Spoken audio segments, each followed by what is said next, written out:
ନମସ୍କାର ସାଙ୍ଗମାନେ, ଜୟ ଜଗନ୍ନାଥ। ଆଜି ଆସନ୍ତୁ ଜାଣିବା ଆମ ସମ୍ପର୍କର କିଛି କଟୁ ପିତା ସତ୍ୟ କଥା।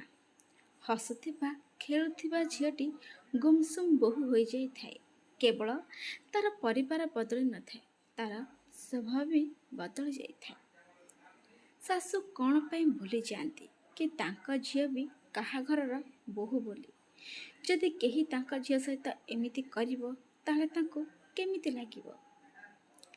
ନିଜର ଝିଅକୁ ଏହା ଶିଖାନ୍ତୁ ନାହିଁ କି ଗୋଟେ ଦିନ ତୋ ସ୍ୱପ୍ନର ରାଜକୁମାର ଆସିବ ଏବଂ ତୋତେ ନେଇଯିବ। ବରଂ ତାକୁ ଏହା ଶିକ୍ଷା ଦିଅନ୍ତୁ କି ନିଜ ଜୀବନ ତୁ ନିଜେ ଗୋଟେ ହିଁ ହୀରା ଏବଂ ଅନ୍ୟ କାହା ଉପରେ ନିର୍ଭର କରିବା ପୂର୍ବରୁ ତୁ ନିଜ ଉପରେ ନିଜେ ନିର୍ଭର କର। ନିଜେ ସକ୍ଷମ ହ, ନିଜ ଗୋଡ଼ରେ ନିଜେ ଠିଆ ହ, ନିଜେ ହିଁ ଲଢ଼। ଏହା ହିଁ ଗୋଟେ ଝିଅକୁ ଆପଣ ନିହାତି ଭାବରେ ଶିକ୍ଷା ଦିଅନ୍ତୁ।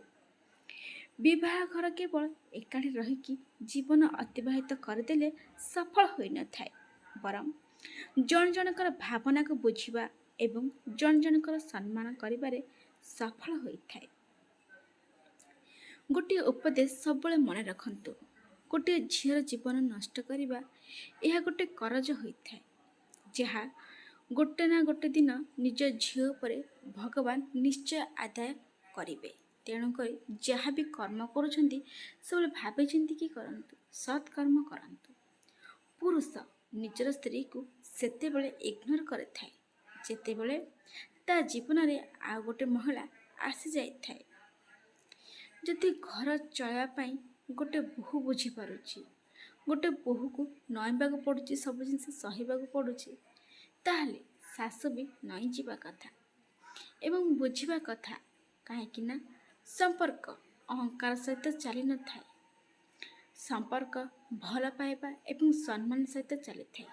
ନୁହଁ କି ଏଠି କିଏ ନଇଁ ପଡ଼ିଲେ ଚାଲିଥାଏ, ସେମିତି ଜମା ବି ନୁହେଁ। ଶାଶୁ ନଇଁବାର ନାହିଁ କି ବୋହୂ ନଇଁବାର ନାହିଁ।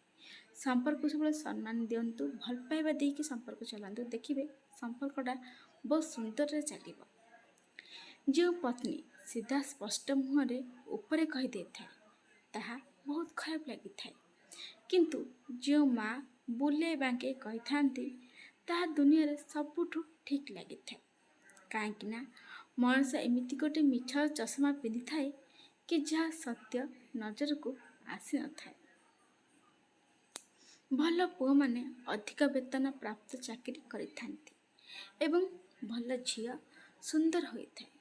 କେବଳ ସେତିକି ନୁହେଁ, ଆମ ସମାଜ ସୌନ୍ଦର୍ଯ୍ୟକୁ ବ୍ୟାଖ୍ୟା କରିବାରେ ସକ୍ଷମ ହୋଇନାହିଁ। ସେହି ଘରଗୁଡ଼ିକ କେତେ ସୁନ୍ଦର, ଯେଉଁଠାରେ ମହିଳାମାନେ କାମରୁ ଘରକୁ ଫେରିଥାନ୍ତି ଏବଂ କାମରୁ କାମକୁ ନୁହେଁ, କାମରୁ କାମକୁ ଫେରିନଥାନ୍ତି। ଆଉ ଗୋଟେ ଜୀବନ ବଞ୍ଚିବା ପାଇଁ ଯଦି ସୁଯୋଗ ମିଳେ, ଆଉ ଗୋଟେ ଜୀବନ ବଞ୍ଚିବା ପାଇଁ ଯଦି ସୁଯୋଗ ମିଳେ, ତାହେଲେ ମୁଁ କେବେ ବି ଝିଅ ହେବା ପାଇଁ ଚାହିଁବି ନାହିଁ। କାହିଁକି ନା ତା କଥାକୁ କେବେ ବି ଶୁଣାଯାଇ ନଥାଏ, ତା କଥାକୁ କେବେ ବି ବିଚାର କରାଯାଇ ନଥାଏ। କେବଳ ସୁନିଶ୍ଚିତ କରିକି ରଖାଯାଇଥାଏ ବା ସୁନିଶ୍ଚିତ କରାଯାଇଥାଏ। ବିବାହିତ ହୋଇକି ବି କିଛି ଝିଅ ଏକୁଟିଆ ହୋଇଯାଇଥାନ୍ତି, ଯାହାଙ୍କ ମଥାରେ ସିନ୍ଦୁର ଏବଂ ବେକରେ ମଙ୍ଗଳସୂତ୍ର ତ ରହିଥାଏ, କିନ୍ତୁ ଜୀବନ ସାଥୀର ସାଥ ନଥାଏ। ସେ ନିଜ ପିତାମାତାଙ୍କୁ ସମ୍ମାନ କରିବାକୁ ବାଧ୍ୟ ହେଉଛି ଏବଂ ଛୁଆଙ୍କ ଭବିଷ୍ୟତ ନଷ୍ଟ ନ ହେଉ ବୋଲି ଏଥିପାଇଁ ସ୍ୱାଭିମାନରେ ନିଜକୁ ବୁଝେଇ ଦେଇଥାଏ ଏବଂ ଚୁପ୍ ରହିଥାଏ। ବିବାହ ଘର ପରେ ଯଦି ଜୀବନସାଥୀ ସପୋର୍ଟିଭ୍ ନ ହେବେ, ତାହେଲେ ଝିଅର ଜୀବନ ପୁରା ନର୍କ ହୋଇଯାଇଥାଏ। ଯେତେବେଳେ ଆପଣଙ୍କ ଝିଅ ଶାଶୁ ଘରେ ଟିକେ ଅସୁବିଧାର ସମ୍ମୁଖୀନ ହୁଏ, ଆପଣ ଏକ ମାଛ ପରି ଛଟପଟ ହୁଅନ୍ତି, କଷ୍ଟ ଅନୁଭବ କରନ୍ତି। କିନ୍ତୁ ଯେତେବେଳେ ଆପଣ ଆପଣଙ୍କ ବୋହୂକୁ ଏବଂ ଆପଣଙ୍କ ପତ୍ନୀକୁ ସମାନ ଅସୁବିଧାରେ ପକାଉଛନ୍ତି, ଆପଣ କେବେ ଅନୁଭବ କରିଛନ୍ତି କି ସେମାନଙ୍କ ପିତାମାତାଙ୍କ ଉପରେ କ'ଣ ବିତୁଥିବ, ତାଙ୍କୁ କେତେ କଷ୍ଟ ହେଉଥିବ? ସବୁବେଳେ ଏ ଜିନିଷ ଭାବନ୍ତୁ। କୌଣସି ଜିନିଷ କରିବା ପୂର୍ବରୁ 100 ଥର ଭାବନ୍ତୁ। କାହା ମନରେ ଏତେ କଷ୍ଟ ଦିଅନ୍ତୁ ନାହିଁ। ସାପର ଦାନ୍ତରେ ବିଛାର ଦଂଶନରେ ଏବଂ ମନୁଷ୍ୟର ମନରେ କେତେ ବିଷ ଅଛି ତାହା କହିବା ଅତ୍ୟନ୍ତ କଷ୍ଟକର। କ୍ୟାଲେଣ୍ଡର ସବୁବେଳେ ତାରିଖକୁ ବଦଳାଇଥାଏ, କିନ୍ତୁ ଗୋଟେ ଦିନ ଏମିତି ବି ତାରିଖ ଆସିଥାଏ ଯାହା କ୍ୟାଲେଣ୍ଡରକୁ ବି ବଦଳାଇ ଦେଇଥାଏ। ସେଥିପାଇଁ ସବୁବେଳେ ଧୈର୍ଯ୍ୟ ରଖନ୍ତୁ, ସାହସ ରଖନ୍ତୁ। ସମୟ ସମସ୍ତଙ୍କର ଦିନେ ନା ଦିନେ ଆସିଥାଏ। ସେ ସମୟକୁ ଧୈର୍ଯ୍ୟର ସହିତ ଅପେକ୍ଷା କରନ୍ତୁ, ଆପଣଙ୍କର ବି ପାଳି ଆସିବ। ଜୀବନ ସାଥୀ କେବେ ବି ଧନୀ ଦେଖିକି ବାଛନ୍ତୁ ନାହିଁ, ବରଂ ଏଭଳି ମଣିଷ ବାଛନ୍ତୁ ଯିଏ ଧନରୁ ନୁହେଁ ବରଂ ମନରୁ ଧନୀ ହୋଇଥିବ। କାହିଁକି ନା ଗୋଟେ ଭଲ ମଣିଷ ସହିତ ଗରିବ କାଟି ହୋଇଯିବ। ମଣିଷ ଗୋଟେ ଗରିବ ଭଲ ମଣିଷ ସହିତ ଗରିବକୁ ଆରାମସେ କାଟି ଦେଇପାରିବ, କିନ୍ତୁ ଗୋଟେ ଖରାପ ମଣିଷ ସହିତ ଜୀବନ କାଟିବା ବହୁତ କଷ୍ଟକର ହୋଇଯାଇଥାଏ। ଦୋମୁହାଁ ଲୋକଙ୍କୁ ଚିହ୍ନିବାକୁ ପଡ଼ିନଥାଏ। ସମୟ ଆସିଲେ ସିଏ ନିଜର ପରିଚୟ ହିଁ ଦେଇ ଦେଇଥାନ୍ତି। କାଶ ସବୁ ଲୋକ ସେତିକି ଭଲ ହୋଇଯାଆନ୍ତି କି ଯେତିକି ଭଲ ଷ୍ଟାଟସ୍ ସେ ଦେଉଛନ୍ତି। ସତରେ କେତେ ସୁନ୍ଦର ହୁଅନ୍ତା ଯଦି ଲୋକମାନେ ବାସ୍ତବିକରେ ଏମିତି ଭଲ ହୋଇଯାଆନ୍ତେ।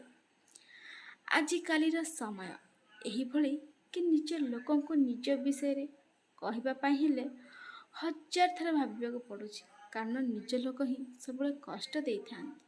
ସେଥିଲାଗି ନିଜ ଲୋକଙ୍କୁ କିଛି କହିବା ପୂର୍ବରୁ 100 ଥର ଭାବିବାକୁ ପଡ଼ୁଛି। ଯେଉଁ ଘରେ ମା ପୁଅ ଅପେକ୍ଷା ଝିଅମାନଙ୍କ ପ୍ରତି ଅଧିକ ପ୍ରବୃତ୍ତି କରନ୍ତି, ଘର ଭାଙ୍ଗିବାର କାରଣ ବୋହୂ ନୁହେଁ ବରଂ ଝିଅ ଏବଂ ମା ହୋଇଥାନ୍ତି। ଯେତେବେଳେ ଶାଶୁକୁ ନିଜ ବୋହୂ ପସନ୍ଦ ଆସିନଥାଏ, ସିଏ ବାକି ଘର ଲୋକବାଲାଙ୍କୁ ମଧ୍ୟ ବୋହୂ ବିରୁଦ୍ଧରେ ସବୁ କଥା କହିଦେଇଥାନ୍ତି, ବୋହୂ ବିରୁଦ୍ଧରେ ପୁରା ରଖିଦେଇଥାନ୍ତି। ଯେଉଁ କାରଣ ପାଇଁ ବୋହୂ ସବୁଦିନ ପାଇଁ ଏକା ହୋଇକି ରହିଯାଇଥାଏ, ତାକୁ କେହି ଭଲ ପାଇନଥାନ୍ତି। ସତନା ସାଙ୍ଗମାନେ, ଯଦି ଶାଶୁ ଘରେ ପତି ଘରଠାରୁ ଦୂରକୁ ଯାଇଥାନ୍ତି, ତାହେଲେ ସେହି ଘର 1000 ଲୋକ ଥାଆନ୍ତୁ କି ଲକ୍ଷେ ଲୋକ ଥାଆନ୍ତୁ, ଯେତେ ଲୋକରେ ବି ସେ ଘର ଭର୍ତ୍ତି ହୋଇକି ରହିଲେ ବି ଗୋଟେ ପତ୍ନୀକୁ ସବୁବେଳେ ଜନଶୂନ୍ୟ ଏବଂ ଖାଲି ଖାଲି ହିଁ ଲାଗିଥାଏ। ଏମିତି ନୂଆ ନୂଆ ଭିଡ଼ିଓ ଦେଖିବା ପାଇଁ ଚ୍ୟାନେଲକୁ ସବସ୍କ୍ରାଇବ୍ କରନ୍ତୁ ଏବଂ ଲାଇକ୍ କମେଣ୍ଟ ସେୟାର ବି କରନ୍ତୁ। ସମ୍ପୂର୍ଣ୍ଣ ଭିଡ଼ିଓ ଦେଖିଥିବାରୁ ଆପଣଙ୍କୁ ବହୁତ ବହୁତ ଧନ୍ୟବାଦ। ଆଜି ପାଇଁ ରହୁଛି ସାଙ୍ଗମାନେ, ଜୟ ଜଗନ୍ନାଥ।